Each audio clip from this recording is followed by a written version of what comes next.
जब जनक भूमि जोत रहे थे, धरती फटकर स्वर्णिम प्रकाश बिखेरने लगी। उस प्रकाश से एक दिव्य बालिका प्रकट हुई। वह थी स्वयं धरती की पुत्री सीता। जनक की आंखें नम हो उठी। उन्होंने उस बालिका को हृदय से लगाया। उन्हें समझ आ गया, यह साधारण नहीं। मिथिला में उत्सव छा गया। शंख और वेद मंत्र गूंज उठे। राज्य को देवी मिल चुकी थी। सीता बचपन से करुणामयी थी। पक्षियों को दाना खिलाती, प्रकृति उन्हें पहचानती थी। मिथिला दरबार में रखा था शिव धनुष, अत्यंत भारी, दिव्य और अजेय। कोई उसे हिला भी नहीं सका। एक दिन सीता ने खेल खेल में धनुष उठा लिया। दरबार स्तब्ध रह गया। जनक ने इसे संकेत माना। जनक ने प्रतिज्ञा ली, जो शिव धनुष तोड़ेगा वही वर होगा। स्वयंवर की घोषणा हो गई। मिथिला दुल्हन सी सज उठी। हर मार्ग पर पुष्पों की पंक्तियां थी। राज्य उत्सव में डूब गया। दूर दूर से राजा आए, शक्ति और अहंकार संग लाए। हर कोई स्वयं को योग्य समझता था। लंका का रावण भी आया। उसके 10 मुखों में गर्व झलकता था। वह स्वयं को अजय मानता था। रावण ने पूरी शक्ति लगा दी। धरती कांप उठी, पर धनुष अडिग रहा।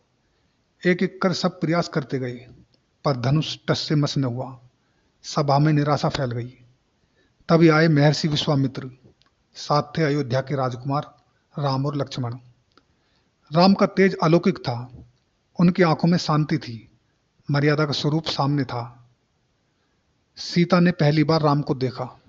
मन में एक गहरी शांति उतरी, जैसे नियति सामने खड़ी हो। महर्षि विश्वामित्र ने शांत स्वर में संकेत दिया।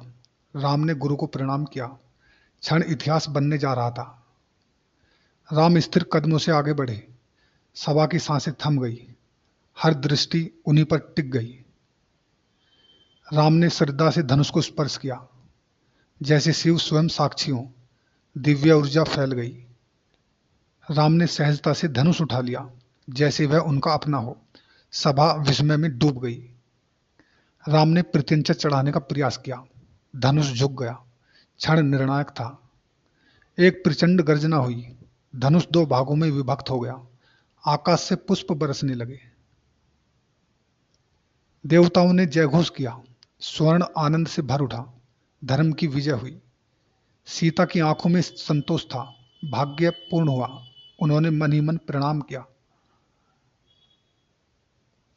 जनक भाव विभोर उठे। उनकी प्रतिज्ञा पूर्ण हुई।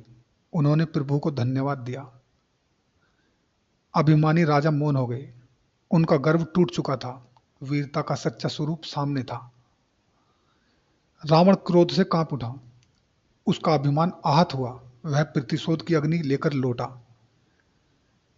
सभा जय जयकार से गूंज उठी। शंख और नगाड़े बजने लगे। मिथिला आनंद में डूब गई। सखियां स्वर्णिम वरमाला लेकर आई। सीता के हाथ कांप उठे। क्षण पावन था। सीता धीरे धीरे आगे बढ़ी। हर कदम नियति का संकेत था। सभा मौन खड़ी थी। सीता ने वरमाला राम के गले में डाल दी। जयघोष आकाश तक गूंज उठा। धर्म और प्रेम का मिलन हो गया। महाराज जनक ने ऊंचे स्वर में घोषणा की, आज मिथिला धन्य हुई। सीता का विवाह अयोध्या के राजकुमार राम से होगा। तेज घोड़े पर सवार दूत अयोध्या की ओर रवाना हुआ। संदेश था आनंद का, मंगल का। अयोध्या में महाराज दशरथ को समाचार मिला। उनकी आंखें प्रसन्नता से चमक उठी। राम का विवाह निश्चित हुआ। अयोध्या में भव्य बारात रवाना हुई। हाथी, घोड़े, रथ सब सुसज्जित। नगर मंगल गीतों से गूंज उठा। मिथिला दीपों और पुष्पों से सज गई। हर गली उत्सव में डूबी थी। स्वयंवर अब विवाह में परिवर्तित हो चुका था। जनक ने दशरथ का आदरपूर्वक स्वागत किया। आरती उतारी गई। 2 महान राजवंशों का मिलन हुआ। चारों भाई एक साथ खड़े थे। उनके चेहरे पर सौम्यता और तेज झलक रहा था। विवाह मंडप वेद मंदिरों से गूंज उठा। अग्नि प्रज्वलित की गई। पवित्र संस्कार आरंभ हुआ।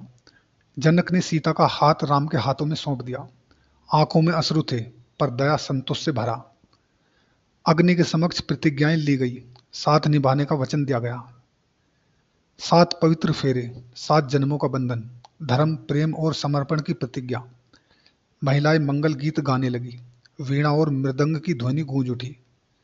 लक्ष्मण और उर्मिला का भी विवाह संपन्न हुआ। मिथिला आनंद से भर गई। भरत का विवाह मांडवी से और शत्रुघ्न का श्रुतकीर्ति से हुआ। चारों दिशाएं मंगल से गूंज उठी। चारों दंपति दिव्य आभा में खड़े थे। स्वर्ग से पुष्प वर्षा हुई। यह केवल विवाह नहीं, धर्म का युग आरंभ था। विदाई का क्षण आ पहुंचा। जनक की आंखें नम थी। सीता ने पिता के चरण स्पर्श किए।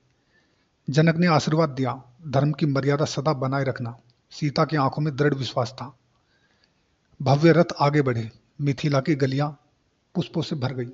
जनक ने अश्रुपूरित विदाई दी। मार्ग में प्रकृति मुस्कुरा रही थी। वन, नदी, पर्वत सब साक्षी थे।